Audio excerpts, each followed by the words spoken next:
अस्सलाम वालेकुम स्टूडेंट्स, कैसे हैं आप लोग। मैं हूं आपकी मेंटर फातिमा और आज हम लेकर आए हैं डिजिटल मार्केटिंग की class number 3। Social media marketing, digital marketing की क्लास नंबर 3। तो सबसे पहले हम स्टार्ट करेंगे आज का टॉपिक, जिसमें हमारा जो स्ट्रैटेजीज़ हैं हमने डिस्कस करनी है डिजिटल मार्केटिंग की क्या होती हैं। हमारे पास 4 किस्म की स्ट्रैटेजीज़ होती हैं, जैसे कि ads, targeted audience, audience engagement, product knowledge. One by one हम इस क्लास में इन चीज़ों को डिस्कस करते जाएंगे।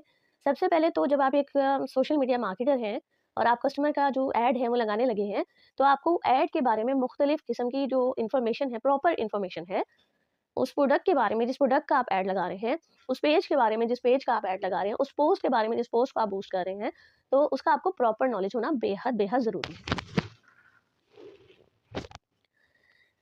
चलें जी, अब हमें नॉलेज क्या होना चाहिए जब आप ऐड रन करते हैं, तो उसमें आपको डिफरेंट जो है स्पेसिफिक जो चीज़ें हैं वो पूछी जाती हैं फेसबुक की तरफ से। सबसे उसमें मुख्तलिफ किस्म की चीज़ें होती हैं। अब मैं आपको एग्जांपल देती हूँ।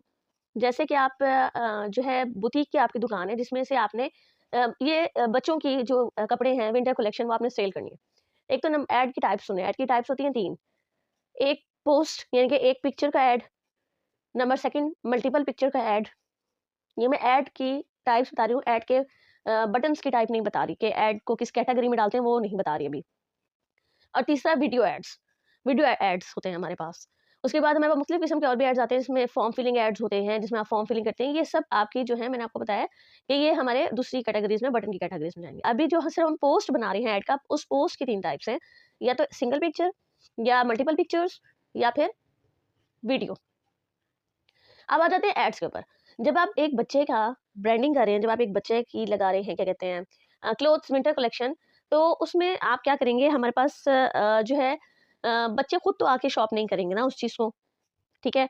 बच्चे खुद नहीं खरीद सकते, उनके पेरेंट्स खरीदेंगे या माँ खरीदेंगी, नंबर 1 बात। तो ये आ गया हमारी ऐड क्या, एक स्पेसिफिक यानी कि ऑडियंस, टारगेटेड ऑडियंस जिसे कहते हैं, ठीक है?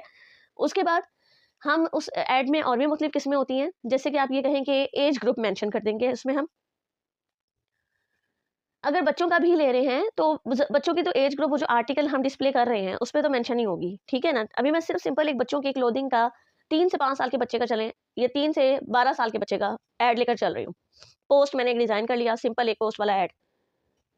टारगेटेड ऑडियंस में मैंने माओ को किया, और उसके बाद मेरे पास थर्ड ऑप्शन क्या आई, मैंने उसमें एज ग्रुप देखना है। फेसबुक हमें डिफरेंट एज ग्रुप्स देती है ऑप्शन।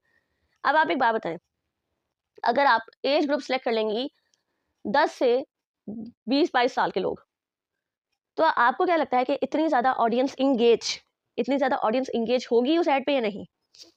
बच्चों की चीज़ें चलिए खालाएँ भी लेती हैं, फुप्पियाँ भी लेती हैं, लेकिन ज़्यादातर पेरेंट्स लेते हैं या फिर माँएँ लेती हैं। जैसे कि मैंने आपको ऊपर कैटेगरी बताई कि इस टाइप की कैटेगरी आपने सिलेक्ट करनी है, टारगेट करना है ऑडियंस को। अब एज ग्रुप जो आपने टारगेट करना है, वो आप लेकर चलेंगे तकरीबन 20 से लेकर 65 साल तक या उससे ऑनवर्ड्स, ठीक है? क्योंकि इस एज के लोग तो मोस्ट प्रोबेबली लेंगे।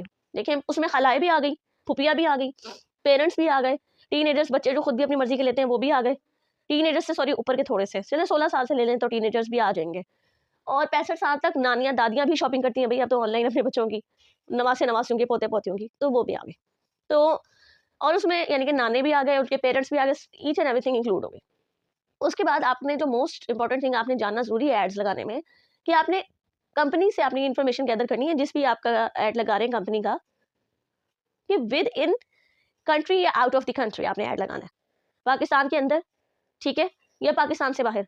रीजन्स लेने हैं तो कहाँ-कहाँ पे वो ऑनलाइन डिलीवरी कर सकते हैं, कौन-कौन से रीजन में, सिंध रीजन, कराची मीन्स के Lahore etc, exactly etcetera, etcetera, etcetera sorry. अच्छा जी, ये बात आप लोगों की हो गई। उसके बाद हमने क्या देखना होता है, डिस्क्रिप्शन ऐड के बारे में, ठीक है? ऐड के ऊपर आई कैचिंग मतलब एक ही निगाह में भाने वाला पोस्ट लगाओ, अगर तस्वीर बनानी है। मल्टीपल पिक्चर्स है तो वो भी, और वीडियो है तो वो भी। उसके ऊपर जो कंटेंट हमने लिखना होता है, वो भी ऐसा हो कि फौरन कस्टमर मतवज्जा हो, ठीक है? बहुत मज़ेदार सा कंटेंट हो, ओके? उसके बाद टारगेटेड ऑडियंस तो मैंने आपको बीच में ही क्लियर कर दी कि क्या होती है, किसे कहते हैं। वो ऑडियंस, वो एज ग्रुप, वो लोग। अब आप किसी किसान को तो नहीं ना कहोगे कि ग्राफिक डिजाइनिंग का कोर्स कर लो। किसान प्लॉविंग करता है, यानी कि वो खेती-बाड़ी करता है या खेतों में काम करता है। ग्राफिक डिजाइनिंग के कोर्स में उसकी जनरेशन तो आ सकती है, क्योंकि आजकल के बच्चों को अवेयरनेस आ रही है। किसान बजाते खुद नहीं आ सकता। ठीक हो गया, यहाँ तक बात क्लियर होगी।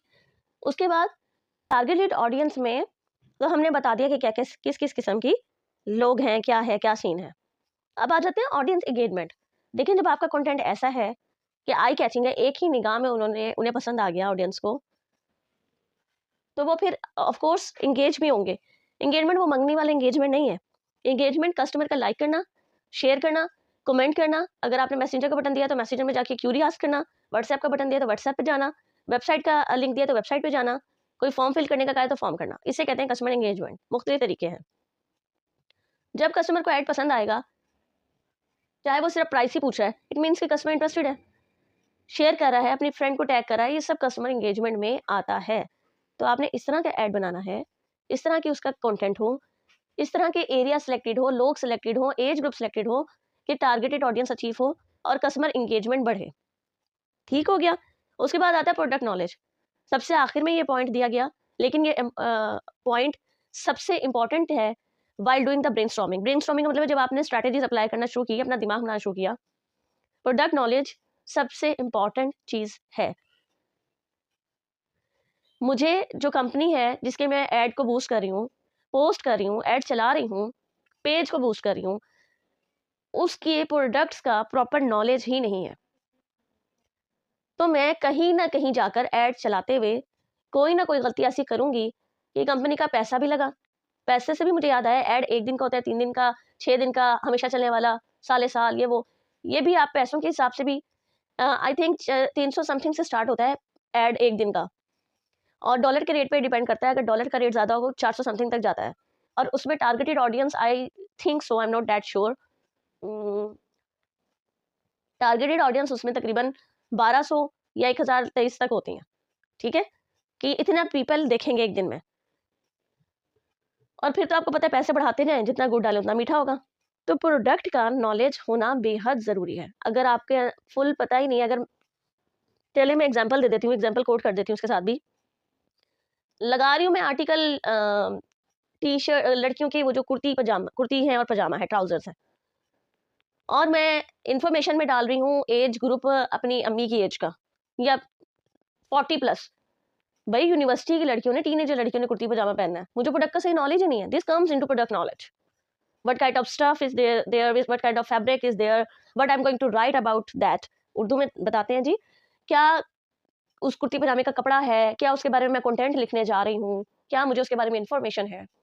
ये सब चीज़ें मेरे प्रोडक्ट नॉलेज में आती हैं। तो हमारे ऐड लगाने के लिए ये स्ट्रैटेजीज पे आपका जानना और इस स्ट्रैटेजीज पे अमल करना बहुत ज़रूरी है। ठीक है, इंशाल्लाह ताला नेक्स्ट क्लास में मिलेंगे। नेक्स्ट हमारी जो स्ट्रैटेजीज में नेक्स्ट जो चीज़ें आती हैं उनको लेकर। Thank you so much. आज के लिए इतना ही। अल्लाह हाफिज़।